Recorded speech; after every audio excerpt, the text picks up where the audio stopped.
Hi, this is Miss Yount. Welcome to Multicultural Literature Cycle 2, adding multi-genre components or artifacts to your project. So at this point in your CRP, your paper should be close to complete. What have you learned about your culture that you didn't already know? Or what are you most excited to share in your paper? This was our warm-up prompt to be completed in your journal. And I found these topics to be in your these prompts rather, to be extremely relevant. And you'll see, as far as the reflection piece goes, why they're so important to hang on to.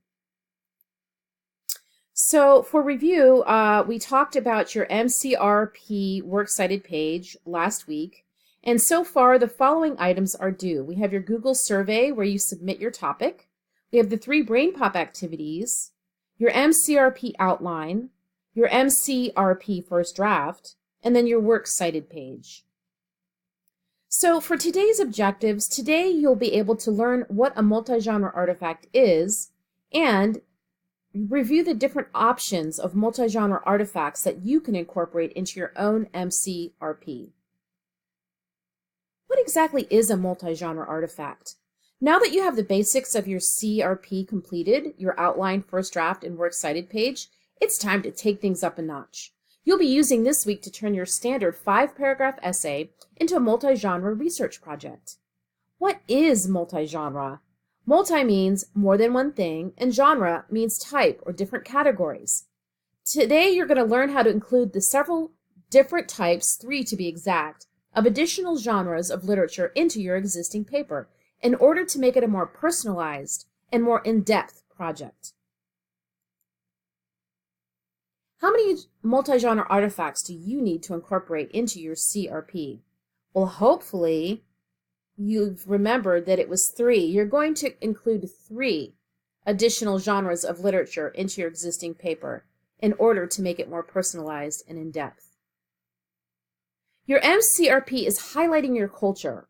This is something that you want to showcase or something that you can be proud of.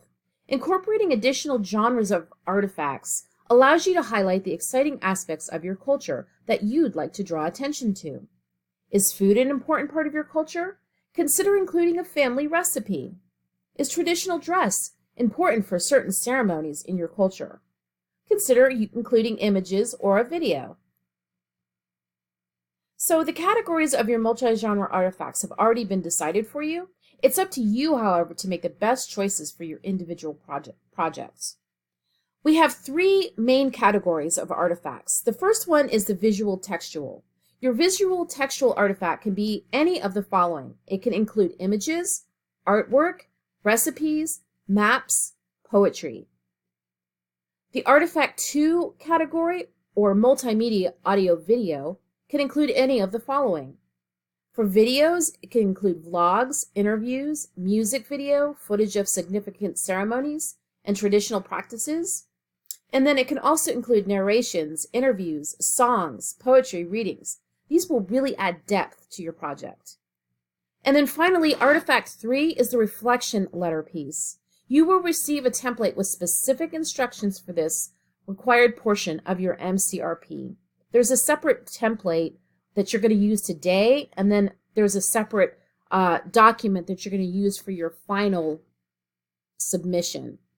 You're going to have the option to submit that reflection letter either as a vlog, audio, narration, or just the letter itself. So keep in mind that the artifacts you choose should link directly to the aspects of your culture that you've already researched.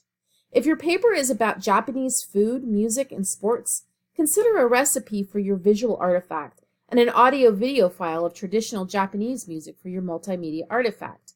Basically, we want to make sure that you're not going to be submitting random artifacts that have nothing to do with the topics that you've chosen. So here's the example of the artifact, or a shot of the artifact plan that you are going to be working on today. You're going to use the template below to explain which 2 artifacts you'll be choosing to include in your MCRP and why these are the best additions to your overall project. The 3rd artifact, the reflection letter, that's already been chosen for you, and I'm going to show you what that's going to look like in just a moment. Your multi-genre artifact 1, or the visual textual artifact, can be any of the following. Remember, it's images, artwork, pieces, recipes rather, maps, and poetry. Your visual textual artifact will be, and then you're going to list it, and then to which aspect of your MCRP will this connect. And then you'll do the same for the multimedia artifact. Remember, those are the vlogs, interviews, music videos, footage of a significant ceremony, traditional practice. And then also the audios, the narration, interviews, songs, poetries. And then you're going to want to make sure that you also tie that into which aspect of your MCRP that this will connect to. So this is the example of the reflection letter in your final draft. This will be submitted along with your final copy of your paper. You're going to use that template below as a guide for you to construct your reflection letter. Be honest and thorough in your response, and you will have the option to submit that as a vlog or an audio. The template follows. It says, "Dear," and then you're going to insert your teacher's name. And paragraph 1 should detail your overall thoughts on this project in 4 to 6 sentences. How did the whole process of completing this project go for you? What did you enjoy? What did you find challenging? What would you change if you had to do it all over again? This part, or paragraph 1, is where I was referring to earlier in using your journal prompts to kind of dig deeper and also provide you with some additional examples and details. It would be great if you had some of your journal prompts to kind of help elaborate for this paragraph. Paragraph 2, you should be an honest self-assessment of your MCRP. Based on your thoughts in paragraph 1, as well as the overall expectations of this project, what grade do you hope or expect to receive? Why do you think you deserve this grade? Are there any extenuating circumstances that I should be aware of or consider in my assessment of your overall project? And then you'll write your name. Again, that can be that will be what you submit in your final draft. And up over here to the left, you'll see there's a copy of the artifact 1 and then the artifact 2. Right underneath, there's a large blank spot. That's where you will add your actual artifacts for your final draft. Some common questions that I've encountered so far include, how many artifacts can we use? I suggest 2 to 3 to make sure your artifacts are bringing clarity and relevance to your paper.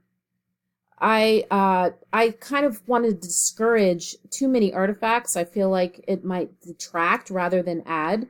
So that's something, again, you need to use your best judgment for. Can we use a PowerPoint? Yes, please use Google Docs and or other GCA supported materials. So yes, you will be able to do that, but make sure that you are using Google Docs or other materials that GCA knowingly supports and that we can access. Do we have to complete the reflection artifact, or can we substitute? I had a student that wanted to know if she couldn't substitute an additional artifact for the reflection piece. You do indeed have to complete the reflection piece, so no substitutions on that. What is the time limit for videos? Can it be under 2 minutes? Yes, if the artifact is connected and appropriate for your topic. I had a student ask me if she could use a video that was around a minute. And I asked her if it was clearly connected to her topic and actually supported the information that she used in her research project, and she said it was. So again, use your best judgment, but if you're on the fence about it, please don't hesitate to reach out to your teachers with additional questions. Keep calm and know that we are here for you. Have a great day.